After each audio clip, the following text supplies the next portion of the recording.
I titled this message is Christianity Intolerant, and believe me, when I gave this a title, I just thought, I don't think anybody's going to show. I mean, it's just like, it's not exactly the most exciting title out there, so I was hoping people would read the blurb, which also turns out not to be too exciting either. But the thing is I really think that this is, of all the messages that I'm giving, that I've given today, I think this is the most important. I mean, it's vitally important to witness to Roman Catholics. It's tremendously important to witness to Mormons. The timing of the rapture, I mean, in the overall scheme of things, I don't think is that important, although, you know, if I find out I can't buy or sell food and people are hunting me down and I'm still here on earth, that is an important issue. So, but whatever the case, though, this is really the direction that Western civilization is taking. Western civilization has been on a downward slide since at least the 1400s A.D. Even the Protestant Reformation only slowed things down, okay? And so we've been on the downward slide, and as Western civilization continues to reject the God of the Bible who blessed us so abundantly, okay, more and more are we finding ourselves, the Christians, the church, targets of this accusation and that accusation. One example, I mentioned it earlier when I was talking about Roman Catholicism. There's the Roman Catholic scandal of priests molesting little boys. Is that a Roman Catholic scandal? Yes, it's a Roman Catholic scandal, and the media lets us know it over and over and over again. However, when grown men molest little boys, not only is that a Roman Catholic scandal if they happen to be Roman Catholic priests, but it's also a homosexual scandal. But whenever they report on that, you will never hear the word homosexual mentioned. Okay? So it's kind of like if anything is even indirectly, even in a warped way, connected somehow to Christianity, then we have to badmouth it. But if it's connected with homosexuality, if it's a bad thing and it's connected with homosexuality, let's just not even call it a homosexual issue. Okay, so this media bias that is coming out. I haven't read it yet, but recently I believe it's Rush Limbaugh's brother just authored a book on persecution, about how Christians are being persecuted, and there's guys that have been talking about that for years, but like Josh McDowell and all, and his book, The New Tolerance, things are getting bad. I mean, we are living in a day and age where the Supreme Court could say that it is offensive and unconstitutional, the Supreme Court, at least in the federal courts, at least in some of the states, that it is offensive and unconstitutional to display the Ten Commandments in public places. Yet, the leading courts in this country could turn around and say that the homosexual act is protected. It's a constitutional right. Okay? So it's Isaiah 5:20. It's the new morality, Isaiah 5:20, where God says, "Woe to those who call evil good and good evil." Okay? That's what political correctness is all about. Look at Romans 1:32 if you have your Bibles there. Or since you're in Awana, if you have it memorized, you can just think intently on it. But Romans 1:32, Paul's talking about those who've denied the existence of God, who reveals His existence to us through His creation. And in Romans 1:32, he talks about, well, once you deny God, you look for an alternative view, and you speculate, you profess to be wise, but you make a fool out of yourself. Okay? And, you know, which if you talk to Tom Hoyles, he'll be the first to tell you that's a pretty good description of what atheistic evolution is. It's like, you know, how can you Christians believe that God created the universe out of nothing? That's like, I just don't have your blind faith. Well, what do you believe? Well, it was this big explosion, and that exploded the whole universe into existence. So somehow, the whole universe popped into existence out of nothing, totally without a cause. whatever the case is, big explosion produced all the order and design and complexity that we have in the world today. Hey, that's not a scientific statement. I don't care if the world's leading scientists say it. That is not a scientific statement. Have we ever scientifically examined a random explosion that produced more order? No. If you get a television set and it gets you 22 stations, blow it up. You're not going to get a 23rd and a 24th station. Okay? You look at the horrible Oklahoma City bombing. Everything's in shambles. It's chaotic. It went from order to disorder. That's what explosions do. So don't act like, some Big Bang explosion produced all this beauty and order in the universe. It just doesn't make sense. But they speculate, profess to be wise, they speculate and make fools out of themselves. Then they engage in idolatry and immorality and then all sorts of evil. And then verse 32 of Romans 1, who knowing the righteous judgment of God, that those who practice such things are deserving of death, not only do the same, but also approve of those who practice them. Okay? The words actually in the Greek, I think, are even a little bit more, a little stronger than approve. They actually promote these lifestyles. See, that's what political correctness is all about. The new morality.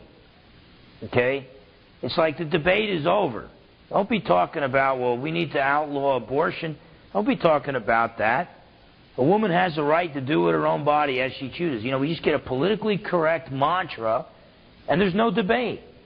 Nobody debates you. You try to debate the issue, and they just laugh at you, or they call you, what are you, opposed to women's rights, you male chauvinist pig? And all you're talking about is an unborn baby, a living human being that we are allowing people to kill, and with government dollars going to Planned Parenthood, we're actually encouraging people, especially young girls, to kill.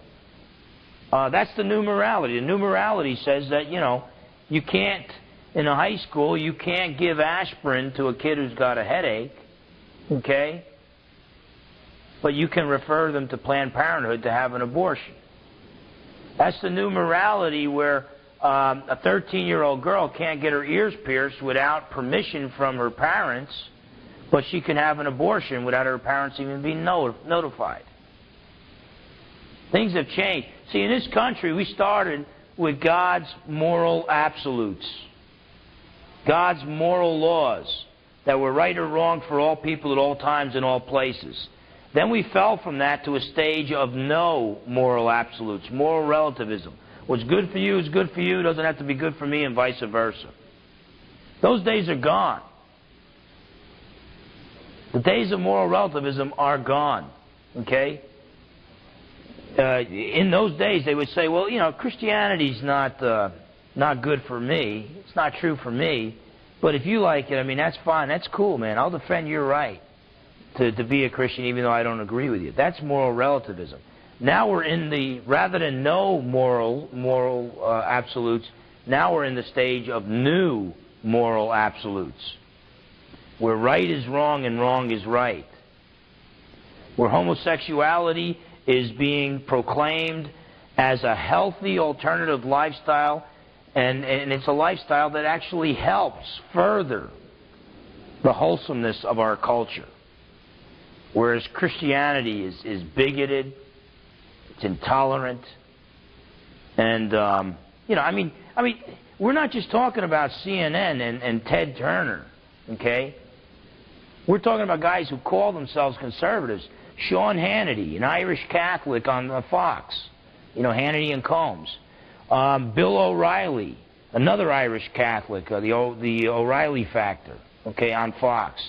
These guys, when they interviewed, one of them interviewed Jerry Falwell, the other one interviewed the president of the Southern Baptist Convention, and when Falwell said on one of their programs, and the Southern Baptist leader said on the other program that this was after September 11th, Osama bin Laden and the trade towers. When they said that, yes, I believe that you could only be saved through Jesus Christ, through faith in Jesus Christ, Sean Hannity responded the same way Bill O'Reilly responded. They both say, well, don't you think that that puts you in the same category as Osama bin Laden? What are they talking about? Jerry Falwell's been married to the same woman for like 50 years. He doesn't have 6 wives like Osama bin Laden. Jerry Falwell never killed an innocent human being.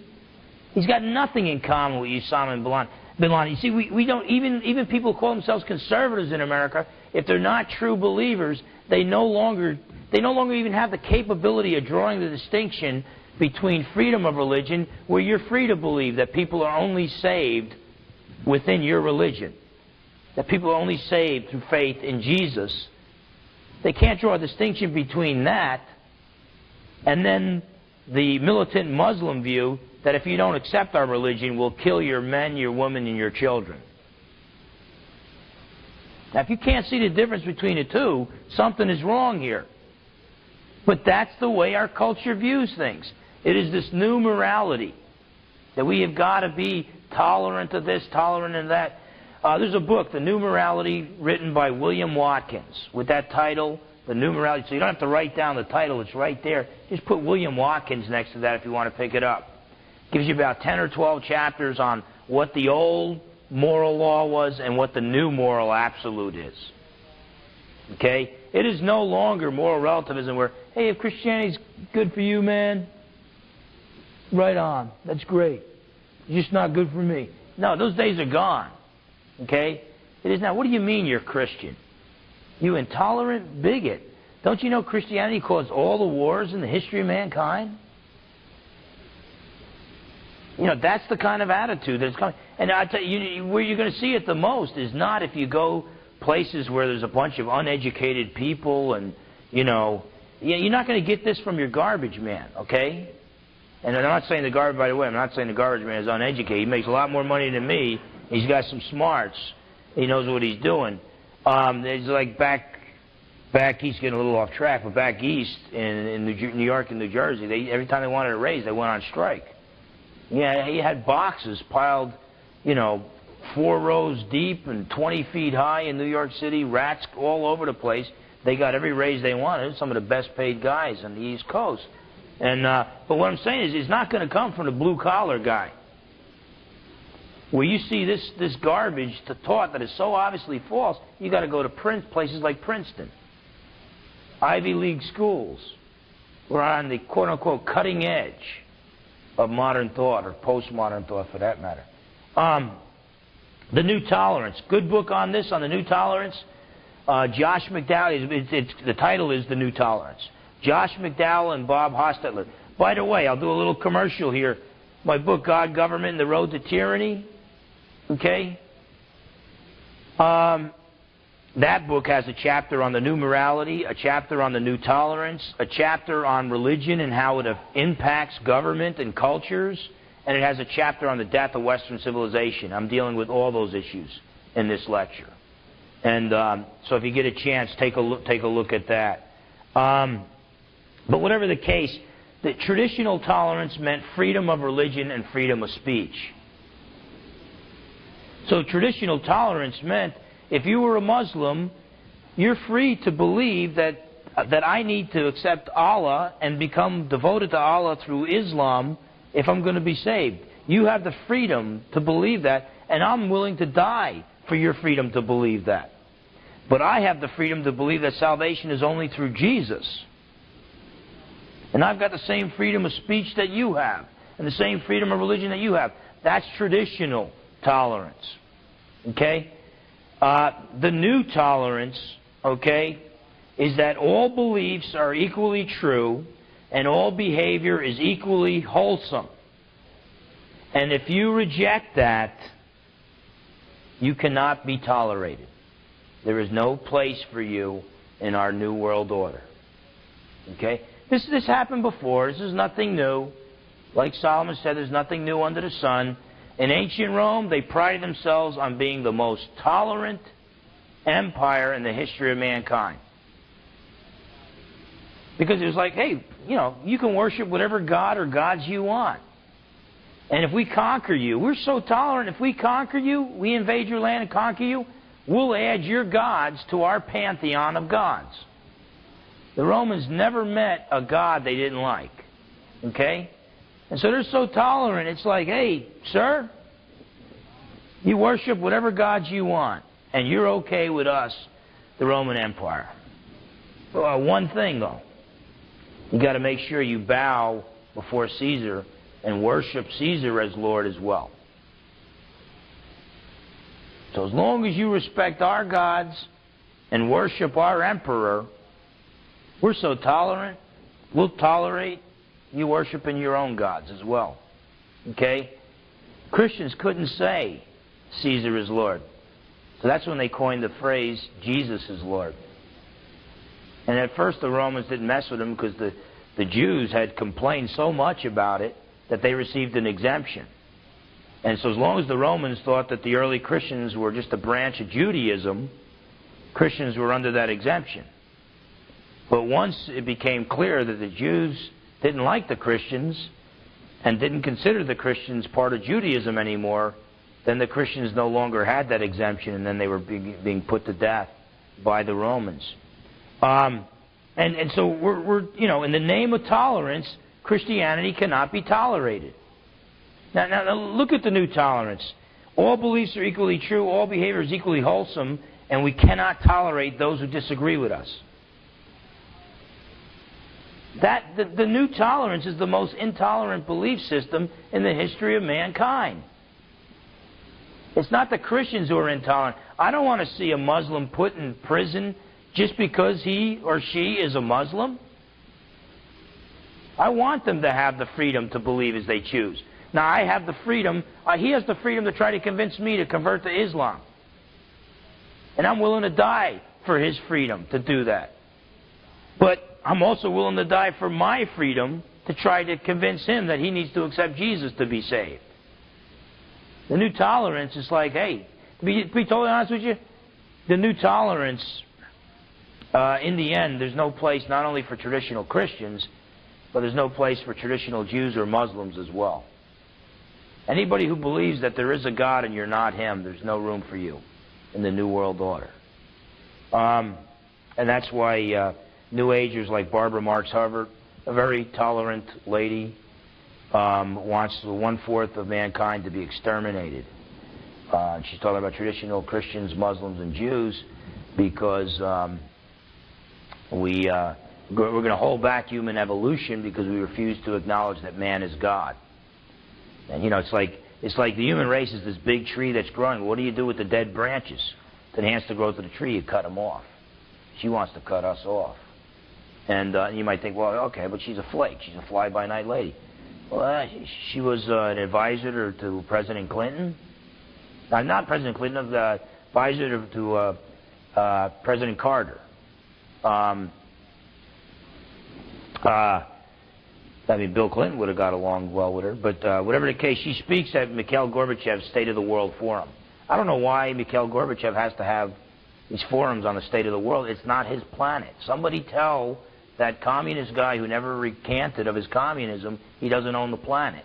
But for some reason we give him, a former military base in San Francisco and just go ahead, do your thing, and we act like he's real important. And former President Bush and former Secretaries of States, Schultz and Baker, go and speak at his forums. What's going on here? And it's all done in the name of the new tolerance. Religious pluralism, the idea that all faiths lead to God. You think, well, if they believe all faiths lead to God, then they'll have no problem with my Christian views. No. Because you believe salvation is only through Jesus, again, there's no place for you in this New World Order. So, again, those who are saying that we're intolerant, they are the intolerant ones. Everything is backwards. Good is evil and evil is good. By the way, when God said that to the Jews in Isaiah 5:20, it was because judgment was coming. That's the final stage before God comes down in judgment on a civilization, is when they start calling evil good and good evil. And we're living in those days today. Christianity today is being viewed as intolerant. We're being blamed for a whole list of things. The Inquisition. where you had people that were tortured and killed. Sometimes it was Jews being tortured and killed, okay? Number one, let me say, I don't know what it is about Ted Turner and the liberal media. I am not a Roman Catholic. I was raised a Roman Catholic. I left Roman Catholicism. It's one of the hardest things to leave, okay? Very few Roman Catholics leave Roman Catholicism. So I took my stand against Roman Catholicism. If you're a Protestant, if you're a Bible-believing Christian, we took our stand against Roman Catholicism. It's called the Protestant Reformation. So why do we get blamed for the Inquisition? Not only was the Roman Catholic Church torturing and killing Jews during the Inquisition, they were also torturing and killing anyone who wouldn't convert to Roman Catholicism. In other words, they were killing an awful lot of Bible-believing Christians. Somebody needs to tell these people we were the victims, not the victimizers. It's crazy. Because the argument goes as follows. Christianity brought about the Inquisition. We want to prevent another Inquisition. Let's have an Inquisition against Christians. Okay? I mean, it goes right down the list. The Holocaust. Their warped reasoning. Christianity caused the Holocaust. We want to prevent another Holocaust. Let's get rid of Christians. Well, that would be another Holocaust. So in the name of tolerance, intolerance is reaching epic proportions in our civilization. So the Inquisition. By the way, the Inquisition, as bad as the Roman Catholic Inquisition was, I believe Roman Catholicism basically is the blending of Christianity with paganism. So it retains some Christian aspects, but it also contains pagan aspects, okay? But it's also the blending of Christianity with the Roman Empire. So it's not that Christianity influenced the Roman Empire for the bad. It couldn't get much worse than it was. It's the Roman Empire that influenced Christianity for the bad.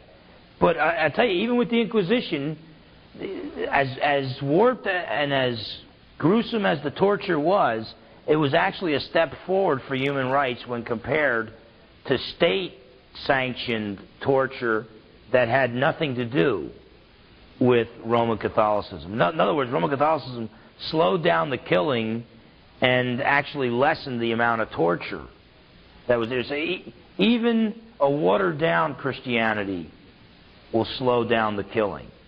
And but whatever the case, I'm a Protestant. I don't think I need to apologize for what the Bishop of Rome did. The Crusades. When I went to Princeton to debate Elliot Ratzman on does the Christian God exist, I got over there. I thought, hey, it'd be a great idea if I could get some, Campus Crusade for Christ to come and pray with me before this debate. It's always nice to pray before debating. And I couldn't. Nobody knew what I was talking about. I was asking about Campus Crusade for Christ. And finally they told me, well, the only Christian organization we have here is Agape Fellowship. I thought, well, that's good. Agape love, fellowship, that's great. Agape Fellowship. Can't wait to meet these guys and pray with them. So I met with them. We prayed together. A direct descendant of Jonathan Edwards was there. Really, really neat. We prayed in a room where Einstein had taught. And so I started asking these guys after we prayed. I said, I'm really glad I found you guys. A Christian organization here at Princeton, but how come there's no Campus Crusade for Christ here? And the guy looked at me and said, well, don't tell anybody, but we are Campus Crusade for Christ. And I said, well, why would you change your... Bill Bright, gave his life for this ministry, and he built such a good, solid name. Why would you change it? And basically it was because of the intolerance at the Ivy League school named Princeton. It was so bad that just the word crusade in your name was enough to just totally stifle your ministry. And so Campus Crusade for Christ, they're not... I'm trying to look at the best way to put this, because they did not, believe me, they did not take a backward step on this. They were not compromising the faith by changing their name. They just realized what was more important to them than the name of their ministry was the souls they were trying to reach. And if the word crusade has been pounded into the heads of the students So all they think of Christianity is the Crusades and slaughtering of innocent people. Then let's just change the name. And the name's just not that important to us. And so I think that was a tremendous act of wisdom in doing that. But that's how bad it's getting. The Crusades, you realize originally, again, the Crusades, Roman Catholic thing, not a Protestant thing. So right off the bat, they're not even talking about us. Okay? I mean, it's almost like you want to slam me on the Crusades. What are you trying to do? Get me to leave Roman Catholicism? I already left. But whatever the case, originally the Crusades, the Muslims were going around slaughtering Eastern Orthodox Christians. Now, the Roman Catholic Church was not exactly a great friend of the Eastern Orthodox Church. If you know anything about their history, they constantly butt heads, and then eventually the Eastern Church broke off of them and said, forget the Bishop of Rome, we're not going to submit to him. So they weren't exactly the greatest of friends, but they thought, you know, we profess to be Christians, they profess to be Christians, they're being invaded, we need to go defend them. So it originally started just in defense of the Eastern Orthodox Christians. It was a defensive act. But eventually things evolved to the point where, you know, it's like, let's have an offensive war and go into the Middle East and try to take Jerusalem from the Muslims and then take these holy sites and rather than give it to the Jews, we'll give it to the Roman Catholic Church and stuff. So, you know, it got real ugly. You had the Children's Crusade. I mean, not good. But whatever the case, again, I speak out against Roman Catholicism. Ted Turner doesn't. He just speaks out against Christianity in general. I mean, so you know, I'm speaking out against Roman Catholicism. What more do you want me to do? Don't blame the Crusades on me. The Salem witch trials. Okay, a couple things there. Were innocent people killed? Probably. Probably. Are we talking hundreds of thousands? Millions of people? No. The numbers are greatly exaggerated. Sometimes they were real witches that were killed, and I'm not so sure that we should be killing. I mean, I think that a lot of these leaders, these Puritan leaders, were basing it on, you know, stoning sorcerers, Old Testament Mosaic law, which I don't think applies to Gentile nations. So I would question some of their interpretation of scriptures and things of that sort, but there was some supernatural activity that was going on. Things were probably blown out of proportion, but whatever the case, yes, this is a black mark on Protestant biblical Christianity, but it is greatly exaggerated, way beyond what it should be. I mean, everybody wants to talk about that. Okay, you know, probably less than a few hundred that were killed there in America and throughout Europe. There were more, but everybody wants to talk about that. Well, let's talk about what atheism has done. I mean, just Red China and the Soviet Union alone. I mean, keep in mind, Red China's only been around since like 1948. Soviet Union was only around from 1917, and then supposedly it ended its love fest with communism in the late 1980s. I doubt that sincerely. I mean, what's the guy's name? Putin or whatever? A former KGB agent. You know, where's the Nuremberg trials on him? Mikhail Gorbachev. Nobody put him on trial for all the people, the innocent people that were slaughtered under his regime. So I don't think these guys stopped being communists. I think we just became so socialistic that they look so much like us that we really bought their lie that they're really not communist anymore. But you get all these guys that were former communists, now they changed their name, they don't call themselves communists anymore. That'd be like a guy who's a liberal Democrat and then just decides it's easier to win an election as a Republican, so he calls himself a Republican but has the same views. Just because you changed your name doesn't mean that your views have changed. Whatever the case, you know, Red China and the old Soviet Union alone, okay, killed somewhere around 100 million of their own people during peacetime alone. Okay, I mean, when you add up all the people that have been killed by their own governments during the 20th century, during peacetime, is somewhere between 120 and 370 million people. That's more people than have died in the history of mankind's wars put together. Do you realize the killing rate slows down when a communist regime, an atheistic communist regime, is at war?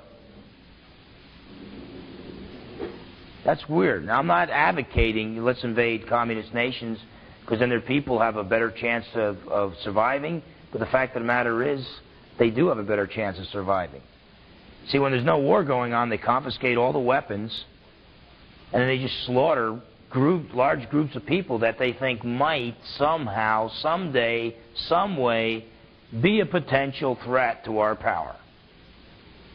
Oh, you had a college first-year course in economics? You know about free enterprise? Okay, slaughter him. You know, the list goes on and on. But whatever the case, during war, they have to arm their young men. So their men then all of a sudden have a chance to defend themselves. But war is not the biggest. I tell you, right now, as ugly as war is, and war is ugly, everybody in this room knows that war is ugly. What's even uglier than war is big government. Okay? And what saddens me, big government kills at a much faster rate than war does. What scares me is that not only do many communists not know that, or maybe they know it and don't care or whatever. What scares me is most Americans don't understand, just don't get it. In fact, I would even argue most evangelical Christians don't get it. Most evangelical Christians, as long as the guy in the White House professes faith in Christ and lives a moral lifestyle, most evangelical Christians will give him a giant blank check. Our founding fathers would roll over in their graves over that. You might trust George W. Bush, okay? I think he's much more a man of character than the last president we had. You might trust him, but don't forget, any extra power you give to him, Hillary Clinton might have someday. So don't ask yourself, well, do I trust George Bush to do this even though it goes beyond what the Constitution says the president should do? Ask yourself, would I like Hillary Clinton to have that same power? Because someday, even if she's not in the White House, somebody with the same views she has is going to be there. But whatever the case, we put this trust in government. But the Holocaust, you realize the reigning view of the Holocaust in Europe today is that Christians are so gullible and we can't defend our views because they're fairy tales that are so easy to refute. We're a bunch of uneducated, gullible people that we always long to elect a dictator to do all our thinking for us and to protect us. And so they argue that Christians caused the Holocaust by backing Hitler and seeing him as their savior, okay? Robert Erickson, a history professor at Olympic Community College in Bremerton, he wrote a book, Theologians Under Hitler, where he argues that Christianity led to the Holocaust. He tours Europe giving talks on that. He tours America in synagogues talking about that. And he basically argues if we want to prevent another Holocaust, we've got to do something about Christianity. Okay? Now, twice I challenged him to debate me, and he just ignored me both times. Okay? Whatever the case, that's what's being taught at Ivy League schools today, and it's spreading to other college campuses, that Christianity led to the Holocaust. If we want to prevent another Holocaust, we've got to do something about Christianity. So in the name of tolerance, we can't tolerate these Christians. Now, the Discovery Channel, you're not exactly talking Jerry Falwell's, old-time gospel hour there. The Discovery Channel, okay, just did some honest research, and they came up with a 90-minute program called The Nazis, the Occult Conspiracy, okay, where they showed the occultic roots of Nazism. that it was a form of neo-paganism. The closest view, okay, the closest view to Nazism, the closest religious view to Nazism today is what we call the New Age movement, neo-paganism. See, the Nazis believed that the German race, they held to the teachings of Helena Blavatsky of the Theosophical Society, that their teachings were held by the Thule Society, which Adolf Hitler backed them. And but they believed the German race was divine, and all non-Aryans were subhuman, and that as we evolved forward, we were going to spiritually evolve, and the master race was going to take a quantum leap forward in this new age, okay? And it would create the new man, the superman, the overman. But the danger was that the perfect genetic code of the master race might be polluted by subhumans like Jews or any other non-Aryans. Therefore, that's why the Jews were just tortured, experimented on, and put to death, whereas many Christians, they would first try to recruit them, and then if that didn't work, eventually they would get to the stage of arresting them and persecuting them. It was because most of the Christians that they dealt with it throughout Europe were of the Aryan type, that they were quote-unquote redeemable in the Nazi sense. Adolf Hitler in the school books of the children, it's documented by the Discovery Channel. The little children had to read, Adolf Hitler is my savior, Adolf Hitler is my God. Required curriculum for little first and second graders. Does that sound anything like biblical Christianity? No. The Nazis were not Christian. Now, Hitler called his views positive Christianity or German Christianity, but it was not Christian at all. What led to the Holocaust was this. The leadership of the German church through the seminaries in Germany and through the churches, the pastors, okay, apostatized from the faith. You know what this pulpit is? This pulpit is the conscience of a nation.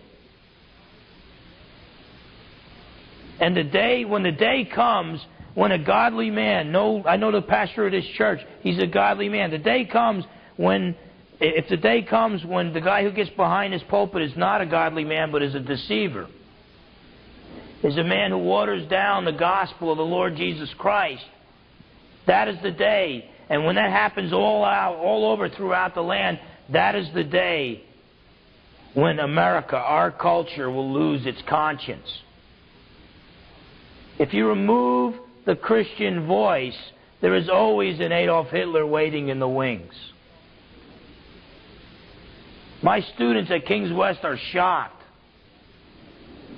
when I ask them the question, how did Adolf Hitler come to power? Didn't he blow somebody up or some building up, and didn't they do this, didn't they do that, and blah, blah, blah, and all this other stuff? They go on and on and on, and then I tell them, no, he was elected. What makes us think that because we live in America, a land where we elect our officials, that we're never going to get an Adolf Hitler? Most people that elected Hitler looked the other way. The fact that he was torturing and killing human beings just because he made the economy better. How many times have we heard that? Well, I don't agree with the guy's... I don't think he's a man of character. I don't agree with his morality. But I think he's good for the economy. Something's wrong with our priorities. But the Holocaust, they were neo-pagans. When I told Robert Erickson, I said, how can you call these theologians Christians when they deny that Jesus is God? They even deny that Jesus was Jewish. How can you call these guys... how can Christians be anti-Semitic? How can I be anti-Semitic? How can I be anti-Jewish? I worship a Jew. The apostles, the authors of the New Testament were Jewish. The prophets, the authors of the Old Testament were Jewish. Jesus is the Jewish Messiah. I pray for Israel. I don't think the Jews should have to carve up their land and give it to their enemies unless they feel like it, because I think it's their land. But I'm anti-Semitic because I'm Christian? Good is evil and evil is good now. Everything's been turned around. Nothing seems to make sense anymore. I told Robert Erickson, how can you call these guys Christians when they obviously rejected traditional Christianity? None of them. I even gave a quote from his book where one of the theologians said, I know of no pastor in all of Germany who still holds the 4th century Christology. You know what that means? In layman's terms, that means this guy knew of no pastor in all of Germany who still believed Jesus is God. Now, I'm sure there were some, but he didn't know of any, because so many preachers had apostatized from the faith. And that's always going to pave the way for an Adolf Hitler type to take power. Anyway, I said, how can you call those guys Christians? He said, well, I'm a historian. I'm not a theologian. If they called themselves Christians and went to some type of church, that's good enough for me. I can't make theological judgments. I'm a historian. So then I read to him a quote from the Pope of that day, who condemned Nazism as a pantheistic, believing that God is the universe, as a pantheistic heresy, a pantheistic false religion, and the Catholic Pope called for all Roman Catholic priests to oppose it. Okay? And then this was an encyclical letter that had to be read from every Roman Catholic pulpit throughout Germany and throughout Europe. And I said, well, here the Roman Catholic Pope said that the Nazi belief system was pagan, was pantheistic, much like the New Age movement. Well, Dr. Robert Erickson, in all his infinite wisdom, disagreed with me. And so then I reminded him, I said, oh, but I'm sorry, you can't say that. You can't come to that decision because, remember, you're a historian. You're not a theologian. He just got done saying he can't make theological decisions, and then he makes a theological decision. And I also told him, and don't try to tell me the Roman Catholic Pope is not a theologian. You have to take a long time to convince me of that. Whatever the case, the Holocaust, the Nazis were actually neo-pagans. You want to watch out for another Holocaust? Watch out for the New Age movement. Richard Terrell wrote a book, Resurrecting the Third Reich, where he argued for the occultic roots of Nazism and then argued that the New Age movement is kind of the reincarnation of the Nazi movement, only on a worldwide scale. And by the way, that's not hard to document at all, and that's scary. And by the way, what is the New Age movement? It's supposed to be the most tolerant religion that's out there right now. And so right now, Christianity is being blamed for all the world's problems and wars, and must be removed if we're going to have this new world order, this new age of peace. What's the reality, though? The reality is that Christians, other than unborn babies, are the most persecuted people on the face of the earth today. 160,000 Christians are martyred for their faith each year. This is on the congressional record now, by the way. When's the last time CNN talked about that? Fox did a little spot on it, and I am grateful for that. CNN never talks about the Christians that are being slaughtered around the globe for their faith. When we think of victims, we think of homosexuals because two guys down in some bar beat up a guy who happened to be a homosexual, and that's all we hear about for 2 weeks on the news. Okay? No, we do Hitler persecuting homosexuals. There was only one type of homosexuals that Hitler was opposed to, but the macho, militant homosexuals, many of them filled his ranks as stormtroopers or SS agents. You realize for every Jew that was in a concentration camp or put to death by the Nazis, there was 1.5 Christians put to death or in a concentration camp, placed in a concentration camp by the Nazis. Now, the reason why we don't hear about that is, number one, our media has an unwritten rule, and it is this: Christians are never victims, they are always the victimizers. And they try to stand by that rule as much as possible because they have an agenda. Okay? But also, number two, keep in mind, when we're talking about the Jews that were tortured and put to death, that was every single Jew that Adolf Hitler and his demonic regime could get their hands on. Whereas even though the Christians outnumbered the Jews, the ones that were placed in concentration camps and all, That was just a small fraction of the Christians throughout Europe. So I agree that the Jewish Holocaust is primarily a Jewish Holocaust, but then you get some of these ballistic, Bible-believing Christians like Corrie ten Boom, as quote-unquote intolerant as she was, here Corrie ten Boom and people like that risked their lives to save innocent Jewish people and were thrown into concentration camps themselves, and we don't hear about it on CNN, because you know what the news is to CNN? Whatever Ted Turner says the news is. Well, as for me and my house, we don't listen to Ted Turner. Okay, so let's look. So Christians, we are actually the victims. We're not the victimizers. Let's take a look at how other, all you got to do is look at the freedom we've enjoyed in America. That's the influence that biblical Christianity has on a culture.